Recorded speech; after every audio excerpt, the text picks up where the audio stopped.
Welcome to the channel PK 2023. Hope everyone has a good time watching our videos.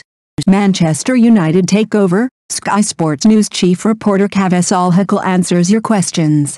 Bids for ownership of Man Utd from Qatar's Sheikh Jassim bin Hamad Al Thani and Sir Jim Ratcliffe's Ineos Group have been confirmed. US hedge fund Elliott Management also lodged a proposal for possible financing. Sky Sports News Kaveh Solhekol has been answering your questions.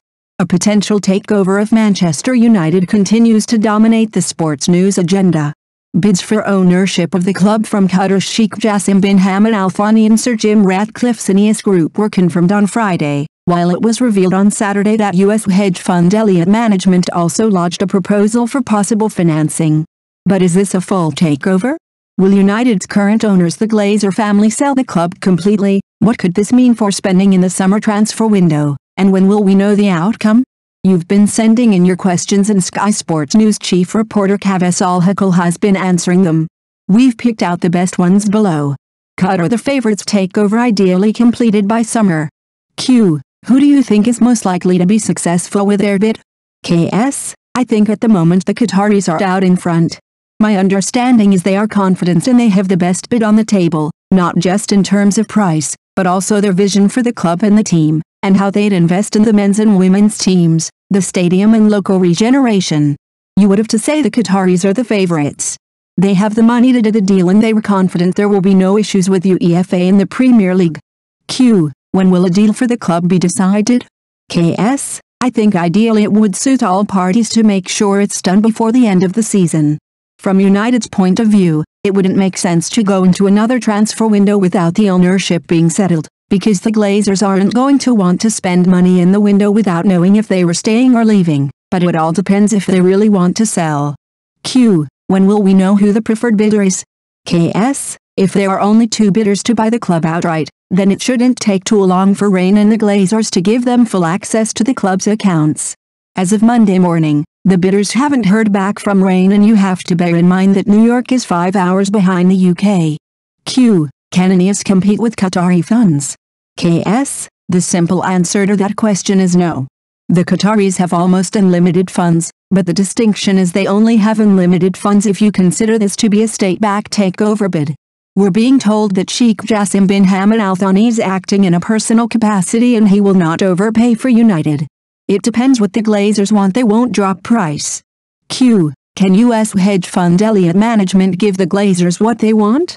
KS. Elliott Management's proposal is different than the other two bidders because they were not trying to buy the club. Instead, they were willing to provide financing for another bid or provide funds which would allow the Glazers to redevelop Old Trafford. So it all depends on what the Glazers want to do. Do they think now is the best time to sell the club, or will selling a minority stake make more sense and make United even more valuable in the future? Q. Are there no bids from Saudi Arabia? KS. As far as we know, as of this morning, Monday, there has not been a bid from Saudi Arabia. Having said that, bidders don't have to announce that they've made an offer, and Rain are keeping their cards very close to their chest. There was initial interest from Saudi Arabia, but we've not received any information that they've made a bid yet. Q. What's more likely, a full takeover or the Glazers taking partial funding and staying in control? KS. It all depends what the Glazer family want to do. They may well have different opinions about what the best outcome of this process is, but there's so much pressure now from the fans for them to leave that you would think it would be difficult for them to turn down £5 billion for a club that needs to have a lot of money spent on it going forward. Q. How realistic is it that the takeover won't happen and the Glazers decide to stay? KS. Because United's share price has doubled since the Glazers effectively put the club up for sale, you would think that now would be a good time to cash in and walk away with an incredible profit. Having said that, it's ultimately their decision, and while we're being told the bidders won't overpay, it also remains the case that the Glazers won't sell United for less than what they think it's worth. Q. Is there any chance of the Glazers dropping the price of the club? KS. No chance at all. United's market cap on the New York Stock Exchange has doubled since November, when the Glazers effectively put the club up for sale. The general consensus appears to be that they are looking for between £6 billion £8 billion, and I don't think anyone is going to pay that. It all depends on whether the Glazers are willing to sell for around £5 billion.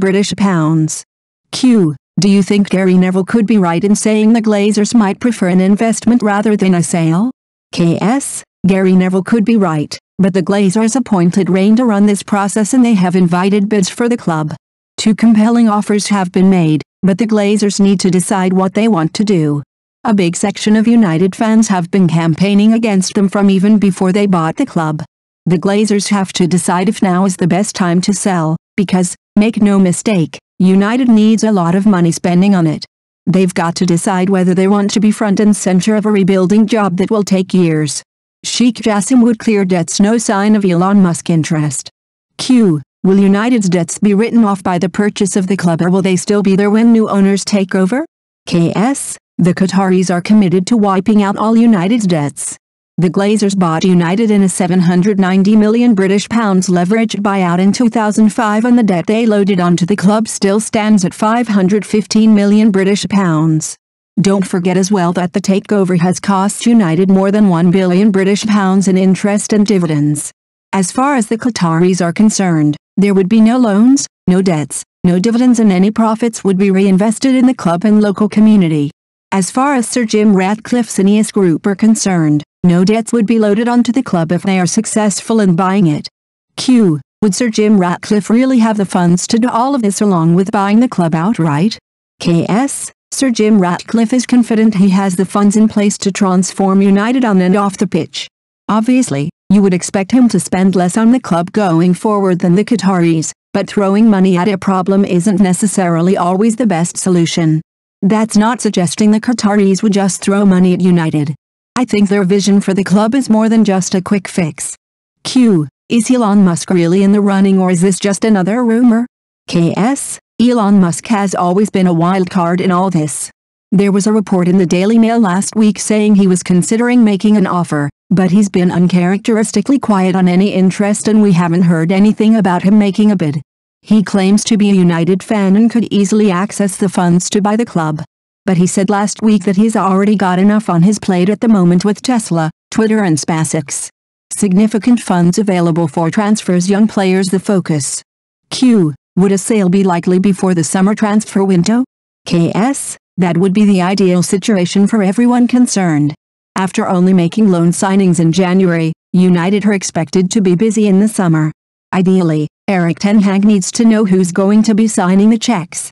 Q. Can United fans expect big money signings? KS. I don't think either the Qataris or Sir Jim Ratcliffe would go crazy in the transfer market. There would more than likely be a shake-up in recruitment and significant funds would be made available to Erik ten Hag, but I wouldn't expect to see the likes of Kylian Mbappe, Lionel Messi and Neymar swapping Paris Saint-Germain for Manchester United anytime soon. My information is that the focus would be on youth going forward. That's not to say United won't be signing players over a certain age, but the overall strategy would be to focus on buying the best young players. United will sign a striker in the summer, no matter who owns the club. That's always been a priority. Thank you for watching our video. Please subscribe channel, comment and sharing our videos.